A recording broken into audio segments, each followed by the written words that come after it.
Shalom à tous, bien-aimés dans le Seigneur Jésus-Christ. Bon vendredi saint, j'espère que tout le monde se porte bien la paix de Jésus-Christ. Alors ma famille en Christ, j'aimerais partager ma pensée avec vous en ce jour.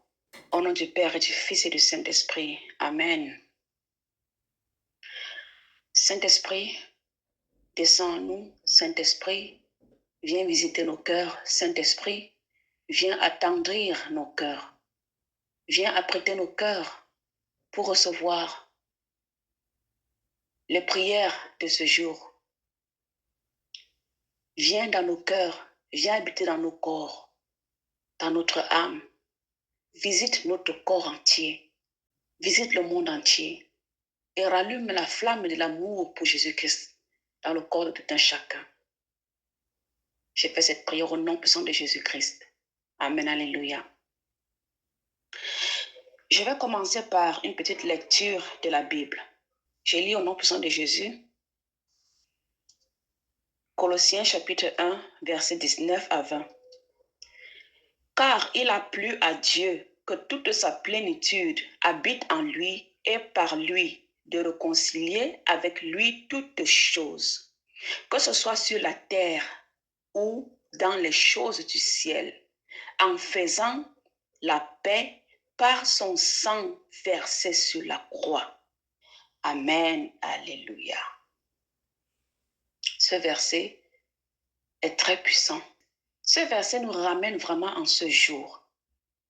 Ce jour, nous célébrons le jour où Jésus-Christ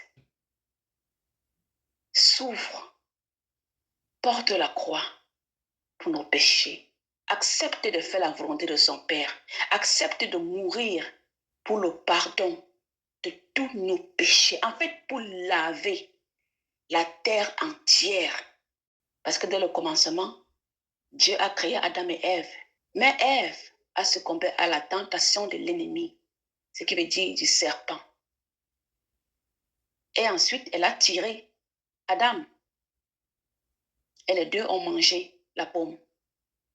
Et alors, ces péchés se sont accroissés sur la terre entière, sur le monde entier. Alors Dieu le Père, qui nous aime et qui veut qu'on se réconcilie avec lui, alors il a trouvé moyen de comment le faire en nous donnant un sauveur, un nouveau sauveur, par l'intermédiaire de Maman Marie et du Saint-Esprit. Alors Jésus-Christ, notre sauveur, fut né. Il a grandi dans les bras de Maman Marie. Il a été protégé et enseigné par Saint Joseph jusqu'au jour de ce jour, qui est le jour de sa passion. Alors, bien-aimés, dans le verset que j'ai lu, ici nous parlons de la lettre de l'apôtre Paul aux Colossiens. Épaphras était un croyant colossien qui avait rendu visite à l'apôtre Paul en prison. Parce qu'à l'époque, là, quand tu croyais en Jésus, tu étais jeté en prison. Donc, Épaphras, qui rend visite à Paul, fait part à Paul de ce que l'Église était en train de rencontrer, le confrontement de l'Église. Alors l'apôtre Paul écrit donc à l'Église de Colosse. Paul a contré ces faux enseignements en soulignant le rôle du Christ en tant que le chef de l'Église, l'image de Dieu invisible et la source de leur réconciliation envers Dieu. Ce qui est d'ailleurs notre mission, nous tous, de toujours se réconcilier avec Dieu, car on ne peut rien faire sans Dieu. L'église de Colosse a été influencée par un mélange de traditions religieuses, y compris des éléments du judaïsme, du paganisme et potentiellement du gnosticisme. Ici, nous voyons les différentes religions du paganisme qui sont les Wiccans, druides, chamans, écologistes sacrés, odinistes et païens sales. Tous font partie de la communauté païenne. Et il y en a plusieurs aussi. Malheureusement, beaucoup de chrétiens et même non-chrétiens disent que la religion catholique est païenne. pour ceux qui ne comprennent pas, paganisme veut dire, pagan veut dire, nous sommes des païens. Oui. On croit en d'autres choses, on croit aux statues, on prie aux statues. Malheureusement, ce qui est faux, c'est tellement faux. L'étude derrière les statues que nous avons, même dans les églises, même dans nos maisons, représente ce qu'on appelle la prière mentale. La prière mentale veut dire quoi? Quand tu as une statue devant toi, et ce n'est pas n'importe quelle statue, parce que les statues que les pagans utilisaient étaient les statues auparavant des lions, les statues des panthères, étaient des dessins même sur les murs, et même la nature. Je vais en arriver à là. J'étais en train de parler de la prière mentale. Les statues que vous voyez, nous avons dans les églises, ça nous rappelle de l'image de Jésus-Christ, de Maman Marie, de la crucifixion de Jésus-Christ. C'est pour cela que nous avons la croix, et sur cette croix, nous avons le corps entier de Jésus-Christ, parce que Jésus-Christ est mort sur la croix. Alors, nous avons opté de représenter tout ce que nous avons vu, tout ce qui a été vu par les apôtres et a été révélé dans les écrits, dans la Bible. Et tout ce qui continue d'être révélé par les visionnaires, et pas n'importe quel visionnaire. D'ailleurs, pour ceux qui ne comprennent pas, la religion catholique est très difficile. Ce n'est pas tout le monde qui peut être catholique. C'est pour cela que, selon mon expérience, beaucoup de catholiques ne sont pas chrétiens. Beaucoup de catholiques n'arrivent même pas à partir à l'église chaque dimanche. Beaucoup de catholiques n'arrivent même pas à faire les prières du rosaire. Beaucoup de catholiques ne prennent même pas les sacrements, la communion. Pourquoi? Parce que être catholique, c'est très difficile. Ce qui veut dire quoi? Ce qui nous ramène à la pureté du Seigneur Jésus-Christ. C'est pour cela qu'on dit à l'église, Jésus-Christ est vrai et il est juste, il est sans péché. Donc pour être catholique, tu dois être sans péché, tu dois être juste. C'est pour cela que nous souffrons beaucoup. Parce qu'on ne peut pas être comme Jésus-Christ. Même comme nous sommes une partie du corps du Christ, on ne peut pas être comme lui. On peut essayer d'être comme lui. Et du moment où nous voulons parfaitement être comme lui, on souffre énormément. C'est pour cela que si vous lisez la vie des saints, si vous voyez leur fin, comment ils ont terminé, aucun d'eux n'a terminé dans une villa. Aucun de ces saints n'ont terminé dans une voiture. Je n'ai pas connu un saint qui avait une voiture. Je n'ai pas connu un saint qui avait une villa, comme beaucoup de gens ont en ce jour. Je n'ai pas connu un saint ou alors une sainte qui portait des perruques, des ongles, du maquillage extravagant. Non. Ce qui veut dire quoi? Pour arriver même au niveau d'être un peu même juste et saint, propre comme Jésus-Christ, ça demande un abandon total. Un abandon total, ce qui veut dire que tu t'abandonnes complètement en Jésus-Christ. Complètement. Tout ce que tu fais tout ce que tu dois faire, ça doit regarder Jésus-Christ. Ta croyance, Jésus-Christ. Tout ce que tu dois faire, tu mets Jésus-Christ devant.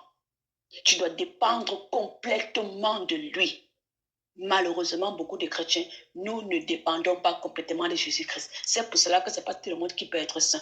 Ce n'est pas tout le monde qui peut être juste. Ce n'est pas tout le monde qui peut être vrai. Je continue sur les religions du paganisme.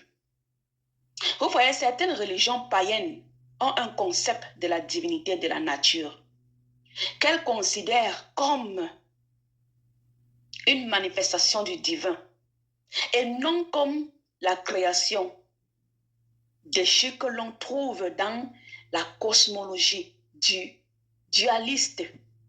Certaines religions païennes reconnaissent le principe divin féminin, identifié comme la déesse, par opposition aux déesses individuelles.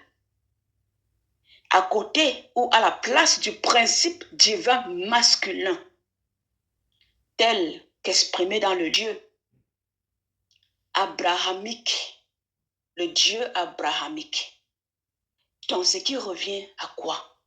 Ce qui revient à dire que les pagans sont entre parenthèses appelés des païens. Ça, c'est selon la lecture, c'est selon les enseignements. Maintenant, nous revenons sur le gnosticisme chrétien. De nombreux mouvements gnostiques étaient associés au christianisme, rejetant souvent l'Ancien Testament et interprétant Jésus comme un être divin venu révéler la connaissance secrète. Voilà pourquoi les Juifs ont crucifié Jésus-Christ. Parce qu'on voit un homme qui est savant. On voit un homme qui est clévant. On voit un homme qui est tellement intelligent. On voit un homme qui n'a pas peur de s'exprimer. On voit un homme qui est doté d'une connaissance supernaturelle. Alors, les rois du paravent n'ont pas voulu qu'il vienne dévoiler les secrets. C'est la raison pour laquelle il a été crucifié. Et aussi, Jésus-Christ a accepté de faire la volonté de son Père. Donc, entre parenthèses, le judaïsme est la religion des Juifs. Les Juifs rejettent l'énorme affirmation qui est faite pour Jésus par ses disciples chrétiens, que Jésus est le Seigneur Christ, Dieu incarné, le Fils même de Dieu le Père. Le judaïsme, c'est une compilation des 5 premiers livres de la Bible hébraïque, et savoir les livres de la Genèse, de l'Exode, du Lévitique, des Nombres et du Deutéronome. Donc, ils se sont limités à ces 5 livres-là. Ils se sont limités, eux-mêmes, ils se sont limités. Et d'ailleurs, les rabbins sont les chefs spirituels du peuple juif. Dans ma famille en Christ, je viens vers vous en ce jour, tout simplement, pour essayer de rappeler à tous. Ce jour doit être un jour de réflexion et de pénitence absolue. Donc, beaucoup de chrétiens observent le vendredi saint avec la prière, le jeûne et les actes de pénitence, exprimant la douleur par la souffrance et la mort de Jésus. La commémoration de la crucifixion, le vendredi saint, marque le jour où Jésus a été crucifié, ce qui est d'ailleurs un événement qui est au cœur de la croyance chrétienne. C'est le sacrifice qu'il a fait pour le salut de l'humanité. Ce qui veut dire quoi? Le monde entier, la terre entière, il n'a pas choisi. Mais aujourd'hui, nous sommes divisés. Aujourd'hui, on se choisit, on se préfère. Aujourd'hui, la nation est divisée. Aujourd'hui, les églises sont divisées. Les religions sont divisées. Alors que Jésus, il l'a fait pour l'humanité, pour la terre entière. Donc, ma question pour la plupart d'entre nous aujourd'hui est, en ce jour, est-ce que tu dois te retrouver en boîte de nuit ou alors fêter dans un bar? Pourquoi pas marcher avec Jésus-Christ sur le chemin de la souffrance pendant qu'il porte sa croix? Pourquoi pas même pleurer, assister au Via Crucis de ta paroisse? Toutes les églises catholiques aujourd'hui célèbrent cela. Le Via Crucis est également connu sous le nom du chemin de la croix. C'est une tradition chrétienne commémorant le chemin de Jésus au calvaire. Il s'agit d'ailleurs de marcher en communauté religieuse d'une paroisse et de prier à travers les 14 stations du chemin de la croix, chacune représentant un événement spécifique menant à sa crucifixion. Ce qui veut dire quoi? Il y a une personne élue qui porte la croix.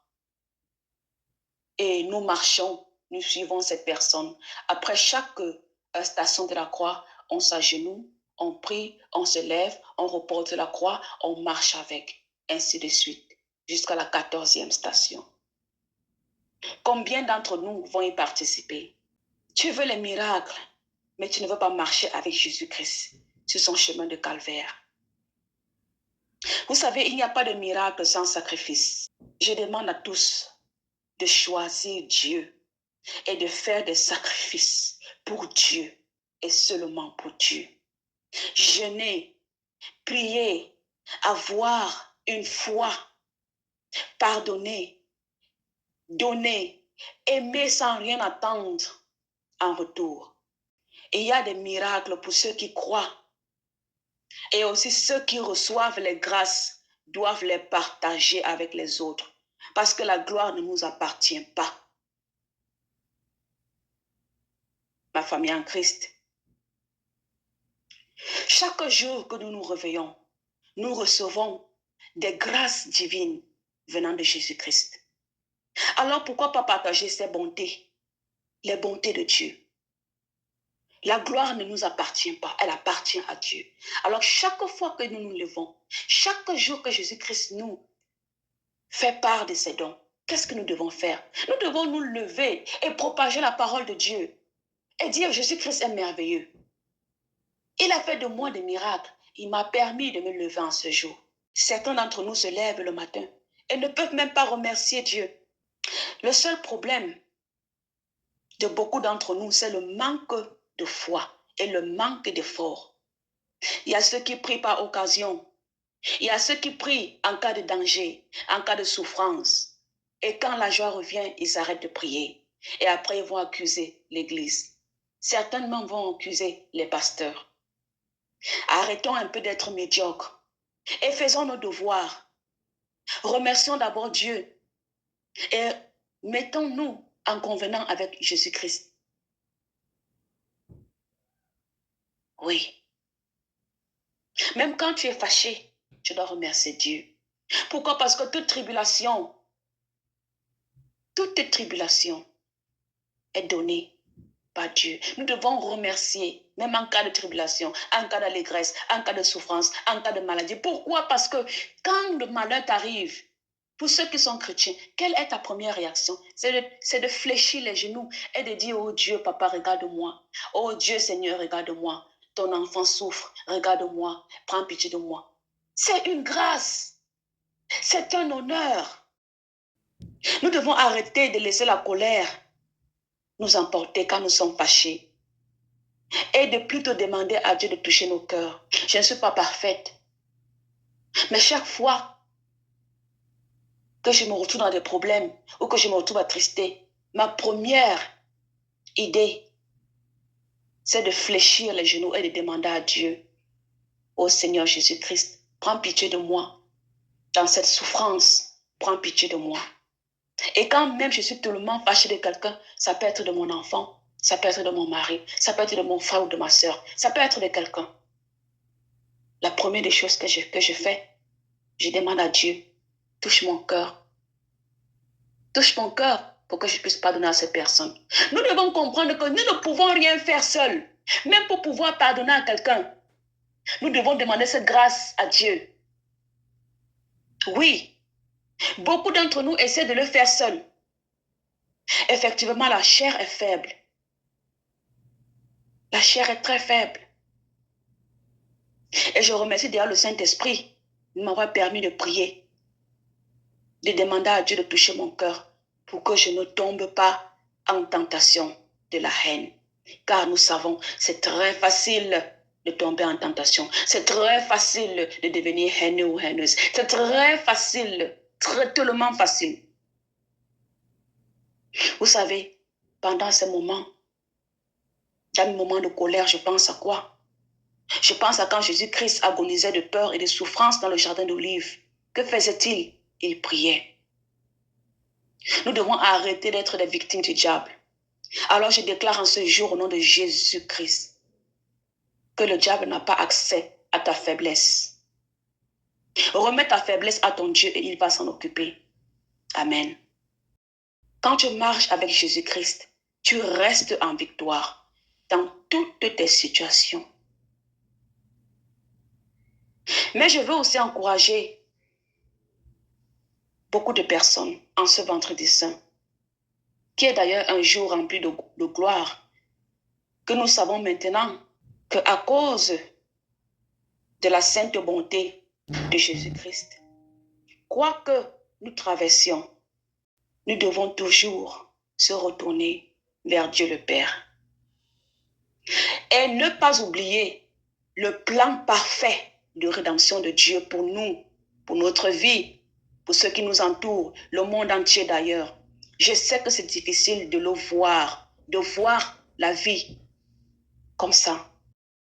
Vous avez connu des années de souffrance et peut-être même que ces souffrances continuent de vous suivre. Mais nous ne devons pas oublier d'où nous venons et qui nous sommes et avec qui nous marchons. Et surtout, regardez autour de vous et vous verrez les bénédictions de Dieu. Regardez autour de vous, vous verrez la grâce de Jésus-Christ dans vos vies. Regardez autour de vous, vous verrez que les prières que vous faites ne s'envolent pas. Ces prières restent si et seulement si vous avez la foi, si vous croyez en Jésus-Christ. En ce jour où nous appelons Vendredi Saint, Dieu a réconcilié et racheté toutes choses par l'effusion de sang de son Fils.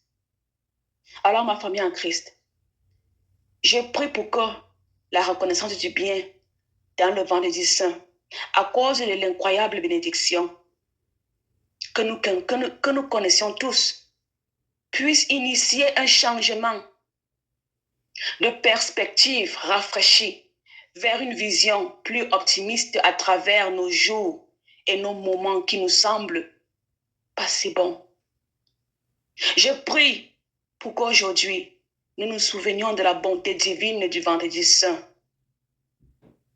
et que nous reconnaissions que même les jours difficiles continuent à nous guider et à nous orienter vers un bon plan conçu par notre bon Père. Tout comme la première Pâque, notre bon Dieu ôtera la pierre de la tombe de chacun de nos jours et ressuscitera quelque chose de beau que nous n'aurions jamais imaginé. Alors ma famille en Christ ce coup, je souhaite un très bon Vendredi Saint à tous et que Jésus-Christ reste avec nous et que nous puissions rester avec Jésus-Christ, marcher avec lui, suivre ses commandements, l'aimer de tout cœur et de ne jamais se séparer de lui et de sa parole. Amen, alléluia.